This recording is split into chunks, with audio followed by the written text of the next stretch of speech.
Bismillahirrahmanirrahim. Assalamualaikum warahmatullahi wabarakatuh. Perkenalkan, nama saya Dr. Fitrawati SEMM dengan NIDN 0912016703. Saya adalah dosen pada Fakultas Ilmu Sosial, Ilmu Politik, dan Humaniora Universitas Muhammadiyah Sinjai. Pada kesempatan ini, izinkan saya menyampaikan dan memaparkan teknik mata kuliah yang saya ampu, yaitu Sistem Ekonomi Indonesia.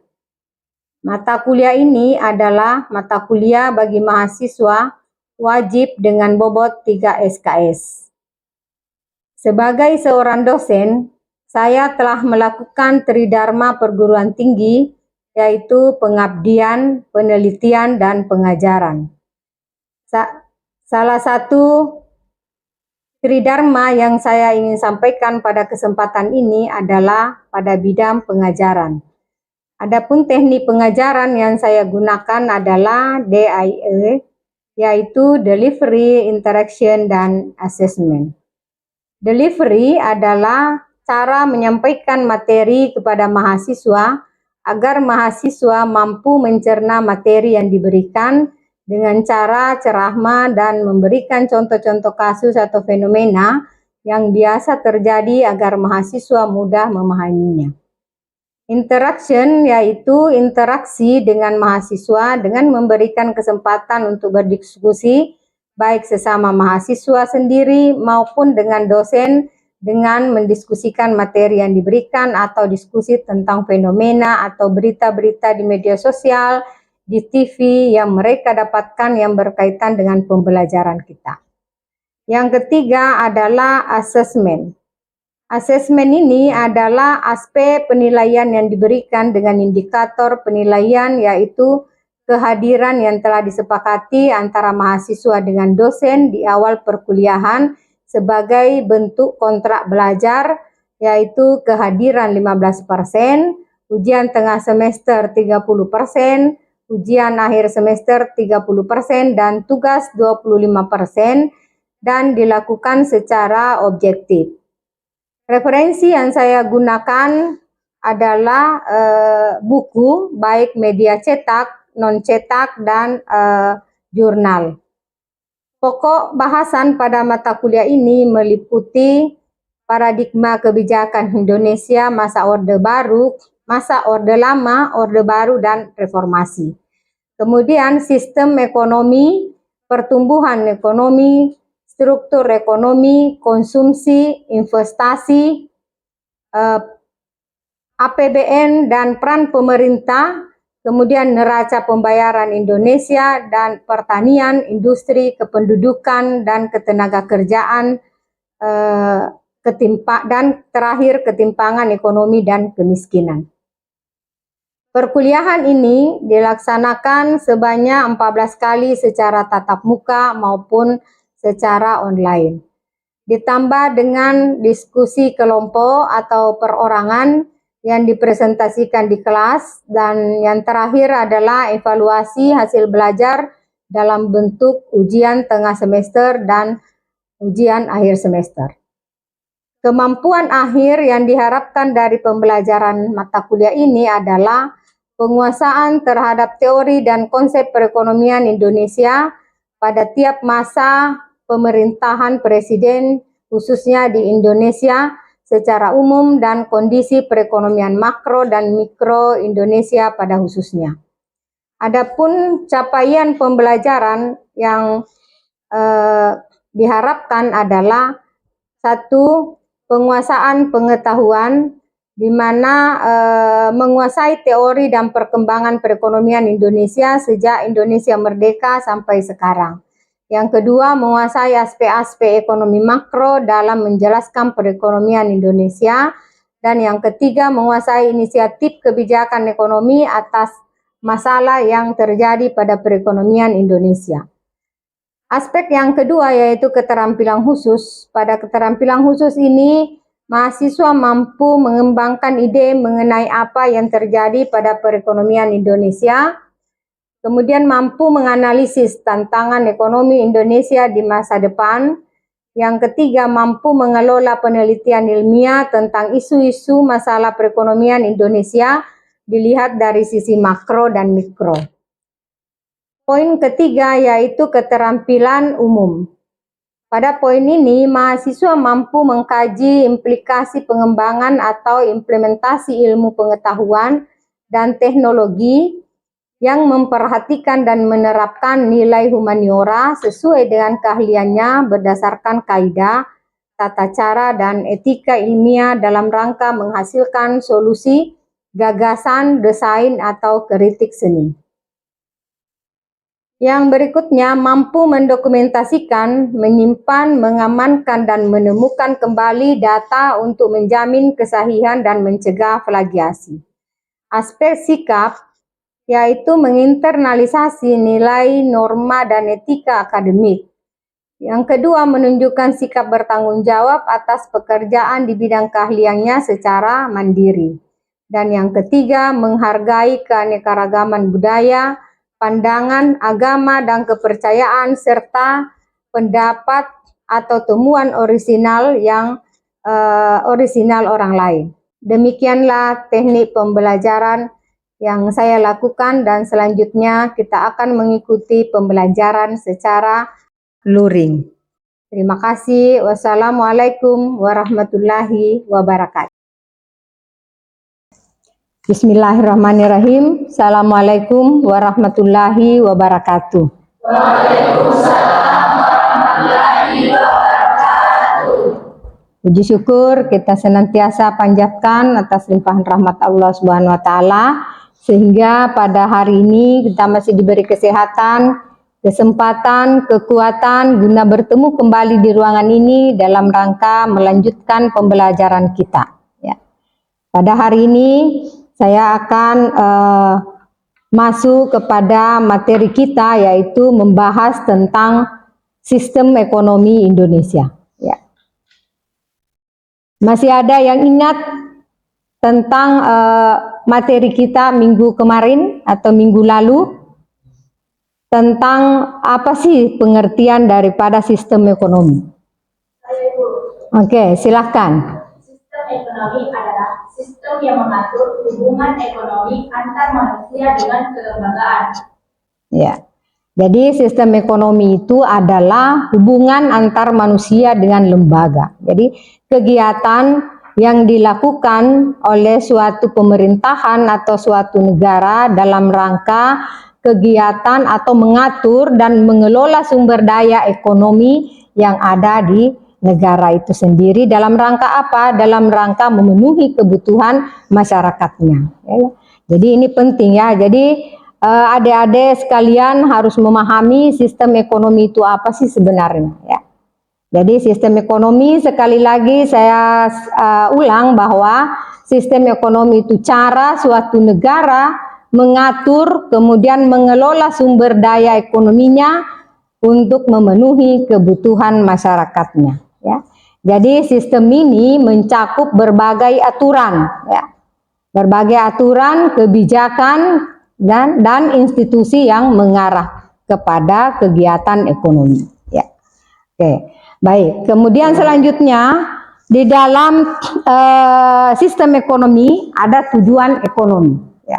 Ada tujuan sistem. Jadi punya tujuan. Apa tujuannya? Tentu tujuannya adalah mencakup di dalam peningkatan kesejahteraan masyarakat. Jadi kesejahteraan manusianya. Jadi negara atau pemerintah melakukan sesuatu, mengatur sesuatu, membuat kebijakan, tetapi sesuai dengan kebutuhan daripada masyarakat itu sendiri. Jadi pemerintah tidak semena-mena membuat aturan, tetapi pemerintah itu melihat kondisi masyarakatnya. Apa sih sebenarnya yang masyarakat saya misalnya ya selaku pemerintah, apa sih yang seharusnya yang diinginkan oleh masyarakat, yang dibutuhkan oleh masyarakat, maka itulah tujuan daripada kebijakan pemerintah yang dimana di dalamnya tentu berdasarkan dengan regulasi dan aturan yang ada.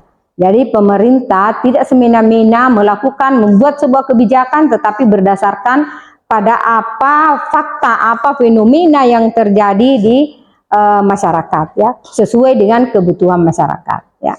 Jadi itu tujuannya. Kemudian berikutnya adalah jenis sistem ekonomi, ya. Jadi di negara manapun, ya, terutama kita terkhusus di negara Indonesia, ada beberapa sistem ekonomi. Yang pertama ada dinamakan dengan sistem ekonomi atau sistem tradisional, ya. Yang mana itu sistem tradisional? Tentu kita paham, ya. Sistem tradisional itu ya seperti yang dulu-dulu yang dilakukan oleh zaman dulu, ya. Orang-orang tua kita dulu bertani dengan menggunakan alat seadanya, belum menggunakan seperti sekarang teknologi-teknologi yang canggih, ya.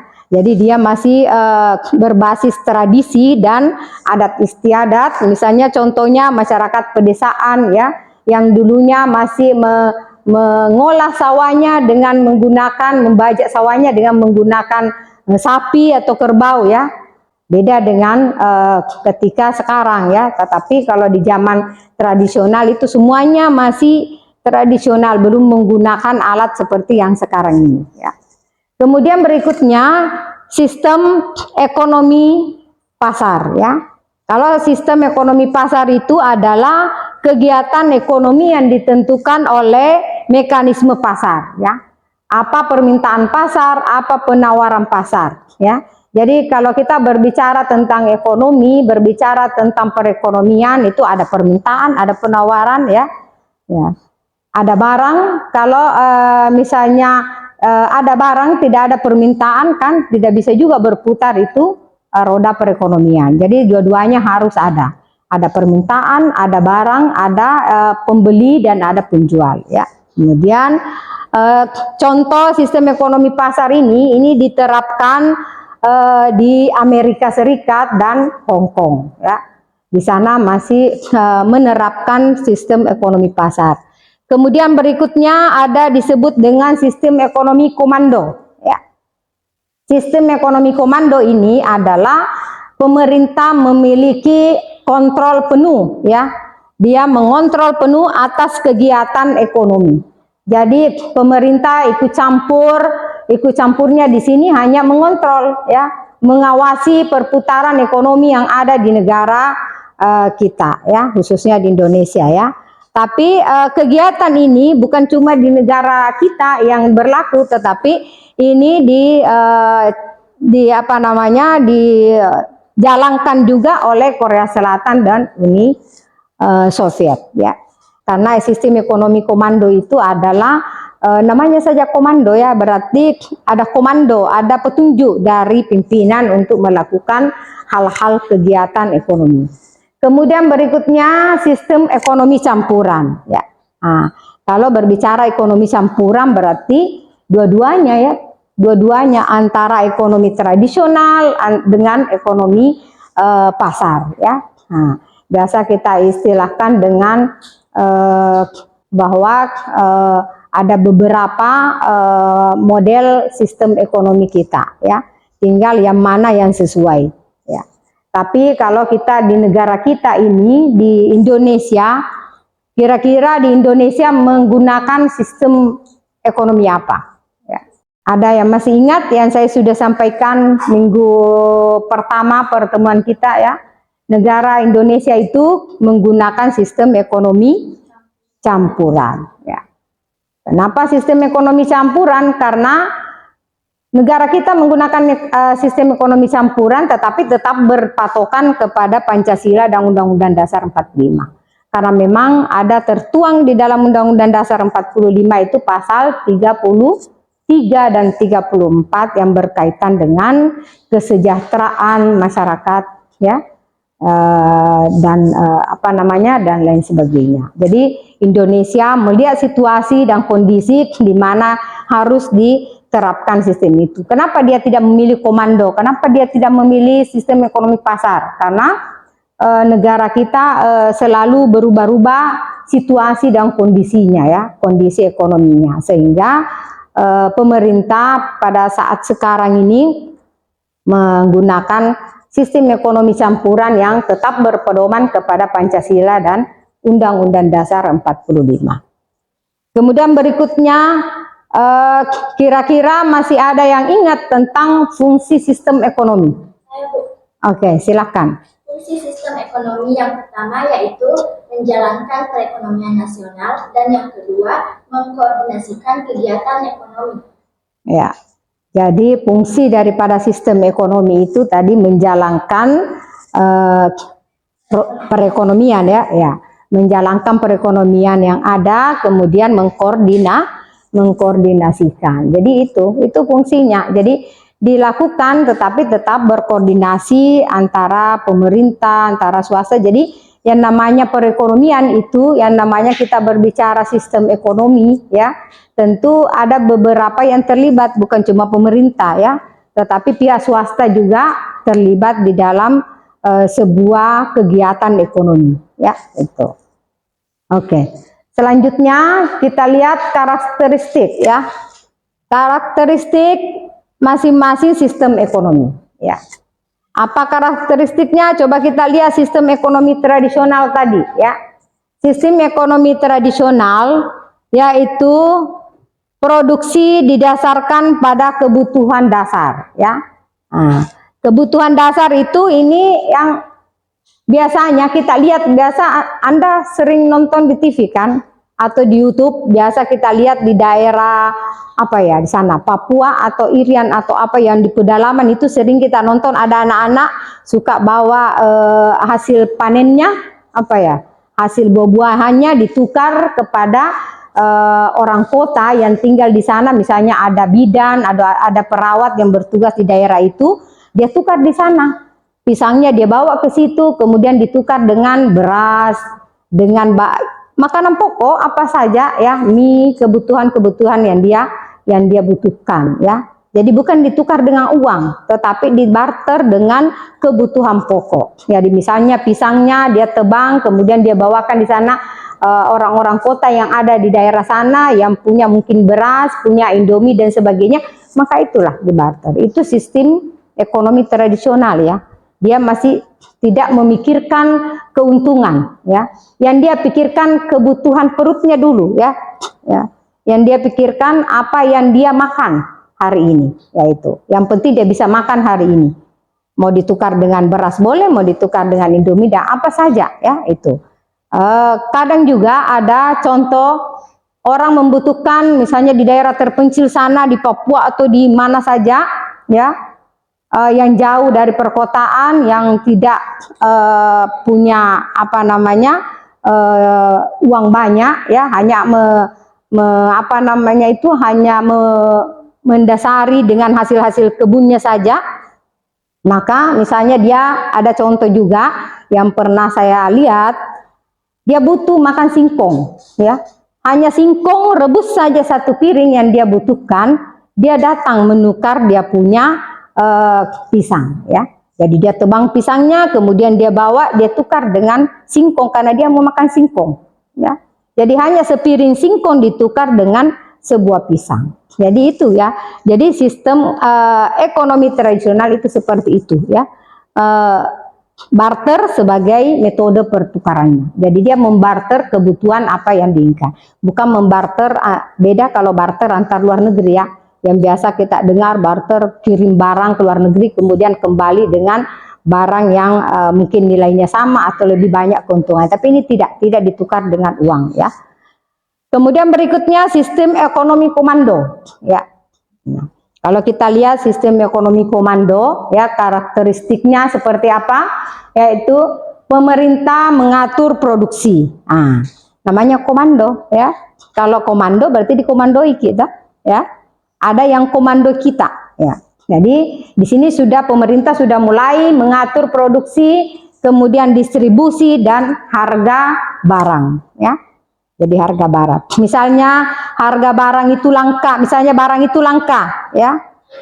Ya, seperti yang pernah terjadi di tahun-tahun yang lalu, langka minyak goreng langka, kemudian sering juga solar langka dan sebagainya, maka pemerintah harus turun tangan.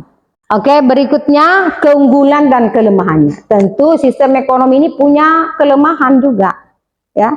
Punya kelemahan, punya keunggulan. Kita lihat apa sih keunggulan daripada sistem ekonomi tradisional. Ya. Keunggulan sistem ekonomi tradisional adalah stabilitas sosial, minim konflik. Ya. Jadi dulu ya kita masih kalau saya mungkin adik-adik belum lahir ya zaman dulu ya. Kalau saya dapat karena saya lahirnya di 67. Jadi saya dapat orang-orang tua kita yang tradisional bertani, berkebun dan sebagainya, ya rawan konflik dulu. Karena apa? Karena masing-masing sibuk dengan sawahnya sendiri, menggarap sawahnya sendiri. Kalau sekarang kan gara-gara hand traktor, karena traktor ya yang digunakan membajak kan, nah, itu kan disimpan di kelompok tani. Kadang kelompok tani ini seharusnya alat ini digunakan oleh seluruh kelompoknya. Misalnya kalau di dalam satu kelompok ada 10 orang, seharusnya 10 orang menggunakan itu. Tetapi kadang ada yang memonopoli ya. Kadang misalnya ketua kelompok taninya tidak mau memberikan kepada anggotanya dengan alasan, saya juga mau pakai ya. Nah, jadi rawan untuk konflik. Nah, tetapi kalau sistem ekonomi tradisional yang dulu tidak ada konflik ya. Hampir mau dibilang tidak ada konflik ya.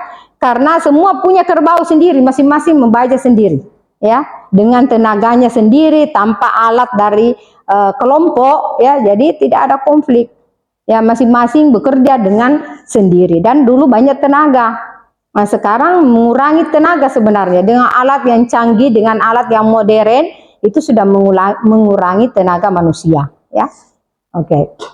Dan kelemahannya di mana, ya? Kelemahan sistem ekonomi tradisional ini adalah kurangnya inovasi dan lambat berkembang. Ya, bedanya cara sekarang dengan cara dulu ya pasti ada perbedaan. Ya, dengan alat bisa yang tadinya waktu yang digunakan adalah berkisar, misalnya kalau memakai kerbau itu lama ya, lama kan orang membajak dengan menggunakan kerbau. Ya. Kalau petani kita dulu menggunakan kerbau biasa 1 minggu atau mungkin setengah bulan ya dia bajak baru bisa subur, baru bisa gembur tanahnya. Belum lagi padinya dibibit dulu baru ditanam ya. Tapi itu kelemahannya ya. Karena menggunakan waktu yang lama jadi tidak efisien. Jadi waktunya yang agak panjang ya. Kemudian lambat berkembang ya.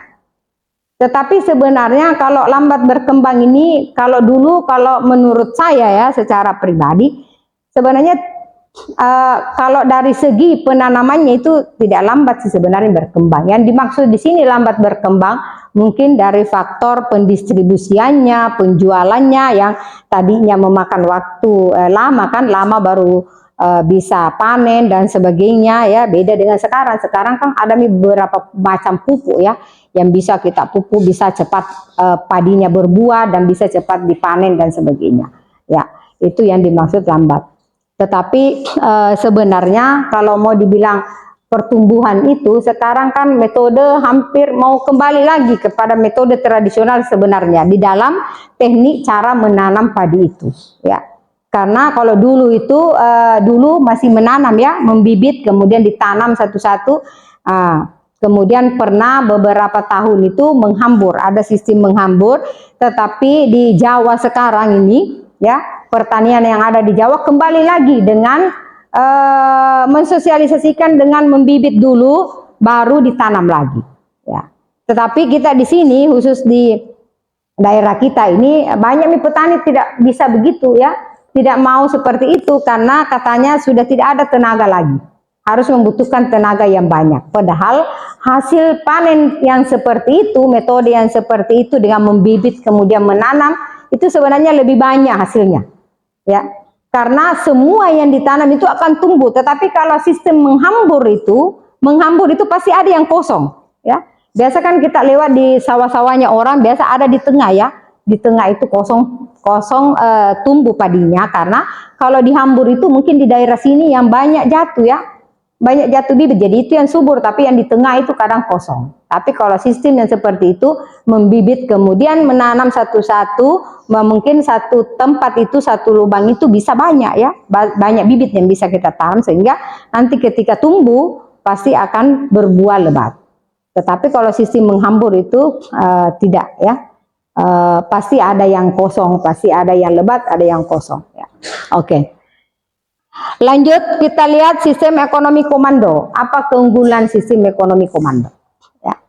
Sistem ekonomi komando keunggulannya adalah pemerataan ya. Pemerataan distribusi kekayaan ya. Kenapa? Karena semua terpenuhi ya. Kenapa dikatakan sistem komando ini adalah keunggulannya adalah pemerataan distribusi kekayaan karena dengan adanya alat-alat yang modern yang digelontorkan oleh pemerintah untuk para petani ya dan lain sebagainya, mungkin sampai di sektor perikanan, bukan cuma di pertanian ya, sektor perikanan, perkebunan dan sebagainya, sehingga semua merata ya. Semua merata, kegiatan alat-alat yang digunakan itu sudah mulai mempercepat proses ya, mempercepat proses penanaman, kemudian pertumbuhan dari sebuah kegiatan ya. Sama dengan di sektor perikanan ya. Di sektor perikanan pemerintah sudah memberikan banyak sekali bantuan alat-alat ya, baik perahu maupun alat-alat lainnya untuk membantu para para pengelola perikanan kita untuk mempercepat pendistribusian, mempercepat proses mempercepat proses dia punya penangkapan ya, penangkapan ikan dan proses-proses yang lainnya.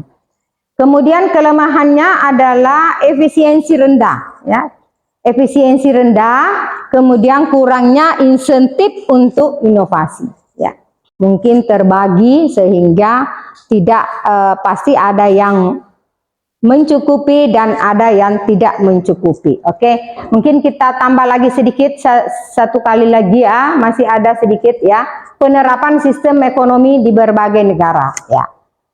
Sistem ekonomi di berbagai negara adalah contohnya seperti yang ada di hadapan adik-adik sekalian, seperti Amerika Serikat, Korea Utara. Amerika Serikat menggunakan sistem ekonomi pasar, Korea Utara menggunakan sistem komando, Indonesia menggunakan sistem campuran, Afrika Tengah menggunakan sistem ekonomi tradisional.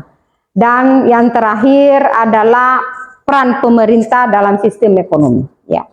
Apa peran pemerintah dalam sistem ekonomi? Yang pertama adalah regulasi pasar untuk mencegah monopoli. Jadi pemerintah membuat regulasi dalam rangka masyarakat tidak memonopoli sesuatu jenis barang. Jadi tidak boleh ada memonopoli ya. Misalnya ada pengusaha campuran, hanya satu pengusaha yang boleh menjual barang campuran, itu tidak boleh karena memonopoli namanya. Misalnya ada satu orang atau satu pengusaha yang menjual beras, tidak boleh yang lain, itu tidak boleh memonopoli namanya. Sehingga pemerintah harus melakukan atau membuat regulasi agar para pengusaha-pengusaha yang bergerak di bidang masing-masing tidak memonopoli menjual atau memonopoli sesuatu jenis barang ya. Kemudian berikutnya menyediakan layanan publik, pendidikan dan kesehatan, ini penting ya. Kemudian yang ketiga adalah melindungi hak milik dan kontrak ya. Jadi hak milik daripada warga negara ya. Kalau misalnya ada tanah hak milik masyarakat, itu harus dilindungi oleh negara supaya masyarakat itu bebas melakukan beraktivitas di atas lahan mereka sendiri ya. Saya kira itu adik-adik sekalian, mungkin pada hari ini, pada kesempatan ini, pertemuan kali ini cukup sekian dulu pertemuan kita. Insya Allah pertemuan berikutnya kita akan lanjutkan lagi. Terima kasih. Assalamualaikum warahmatullahi wabarakatuh. Waalaikumsalam warahmatullahi wabarakatuh.